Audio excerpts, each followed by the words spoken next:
So hey guys, আসসালামু আলাইকুম। কি অবস্থা সবার, কেমন আছো সবাই? আজকে হলো শুক্রবার, তো আজকে ছিল এক জায়গায় হালখাতা। তোমরা যারা গ্রামের দিকে থাকো তারা অবশ্যই জানো হালখাতাটা কি হয়ে থাকে। মেনলি হালখাতা দুই রকমভাবে হয়, একটা হচ্ছে দোকান থেকে মিষ্টি দেয়, আরেকটা হচ্ছে বাসায় যেয়ে খেয়ে আসতে হয়। তো এই হালখাতাটা হচ্ছে ওই রকম, বাসায় যেয়ে খেয়ে আসতে হবে। তো শুধু আমরাই ছিলাম না, পুরো গ্রামের মানুষই ছিল। তো সবাই যাচ্ছিল আর আমরাও একসাথে 4-5 জন যাচ্ছিলাম, আমি, মাসুম আর আমাদের একটা বড় ভাই। যাওয়ার পথে দেখলাম গাছে আম হয়েছে, তো মাসুম বলতেছে আসার সময় আমগুলো কিন্তু পাড়তে হবে।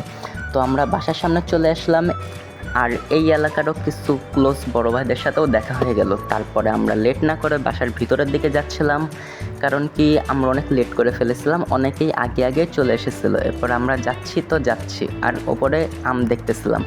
এরপরে আমরা আসলাম, এই জায়গায় সুজয় ছিল, রুবাই ছিল, আরও অনেকেই ছিল। তো প্রথমের দিকে যে হালখাতার যে পাওনা টাকাটা সেইটাই দিয়ে দিচ্ছিল সবাই। এরপরে এই জায়গায় সুজয় ছিল, সুজয়দের টাকা দেওয়ার জন্য রেডি হচ্ছিল। সুজয়দের জায়গায় টাকা নিয়ে দাঁড়িয়েছিল, আমাকে দেখে একটু হাসি দিল। এরপরে মাসুমও ওদের কাছে যে টাকাটা পাইতো সেই টাকাটাও বের করলো, সেই টাকাটাও এখন দিয়ে দিচ্ছে। আর এই জায়গা থেকে ভিডিওটা একটু ফাস্ট মোশন হয়ে গেছিলো। এই হচ্ছে সুমন ভাই, আমার একটা ক্লোজ বড় ভাই, সেটা তোমরা দেখেই বুঝতে পারতেছো। এরপরে আমরা সাইডের দিকে ছিলাম, আমি সুজাইদ আর মাসুম ছিল আরেক সাইডেও টাকা দিয়ে তারপর বসতেছিল।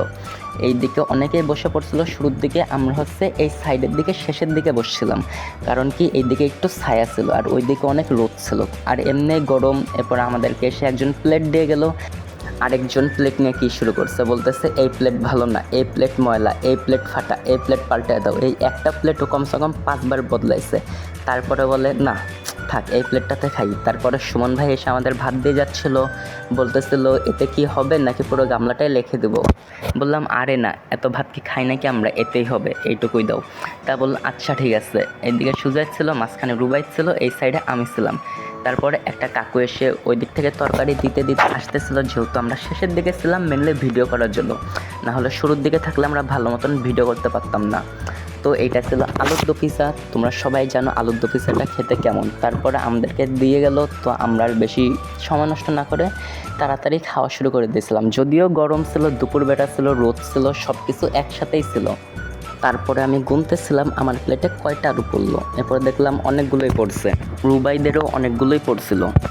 তারপরে সে রুবাইদকে তরকারি দিয়ে গেল, আমার পাশে যে বসলো তাকেও তরকারি দিল, কিন্তু আফসোস আমাকে তরকারিই দিল না। এটা কোনো কথা, তোমরাই বলো। এরপরে সুজাইদ পানি খাচ্ছিল, পানি খাওয়ার সময় মজার একটা কাহিনী, আমি যেই ক্যামেরাটা এইদিকে ঘুরালাম একটুখানি, সেই নাকি সুজাইদের মাথার উপরে এক জগ পানি পড়ে গেছিলো। আমাদের খাওয়া শেষ হয়ে গেছিলো, আমরা রুবাইদের জন্য ওয়েট করতেছিলাম, কারণ কি একসাথে এসেছিলাম একসাথেই যাব, তাই অনেকক্ষণ ধরে ওয়েট করতেছিলাম। এরপরে জায়গায় আরও মানুষ খাচ্ছিল, রুবাইদ ছিল একা না, পুরো গ্রামের প্রায় 150-200 মানুষ ছিল। তারপরে রুবাইদের খাওয়া শেষ হয়ে গেল, তাই ও তাড়াতাড়ি করে উঠে আসলো। আর এই হচ্ছে আমাদের প্লেটগুলো রাখা ছিল এই জায়গায়। এই দিকে হচ্ছে আরও মানুষ ছিল, আমাদের খাওয়া শেষ হয়েছিল, আরও মানুষ আসতেছিল। এইদিকে হচ্ছে পান রাখা ছিল, তো আমি আর রুবাই গিয়েছিলাম পান নিতে। রুবাই পান বানাচ্ছিল আর আমি সাইডের দিকে ছিলাম। এই পানে বেশি কিছুই ছিল না, শুধু পান আর সুপারি ছিল। তারপরও আমি পানটা নিলাম, নিয়ে দেখতেছিলাম পানটা কেমন। তাই ভাবলাম না পানটা ভালোই আছে, খেয়ে দেখি। কিন্তু খাওয়ার পর সত্যি পান আর কেমন হয়, মশলাপাতি কমই ছিল, তাই আর বেশি একটা টেস্ট ছিল না। এরপরে সুজাইদ হচ্ছে রুবাইদের সাথে মোটর সাইকেলে করে আসছিলো, তো মোটর সাইকেলে চলে গেল।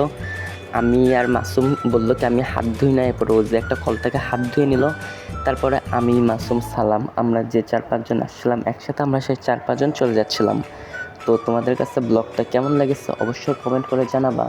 আর এখন থেকে আরও নতুন নতুন ভালো ভালো ব্লগ আসবে, সেগুলো সবাই দেখবা। আর সামনে যেহেতু ঈদে কিন্তু স্পেশাল ব্লগ থাকবেই। আর তোমরা তাড়াতাড়ি আমার 600 সাবস্ক্রাইবার করে দাও, কারণ কি চিন্তাভাবনা আছে ঈদের পর যদি 1000 সাবস্ক্রাইবার হয়ে যায় তাহলে 1000 সাবস্ক্রাইবারের একটা স্পেশাল ভিডিও দেবো। তো ধন্যবাদ সবাইকে।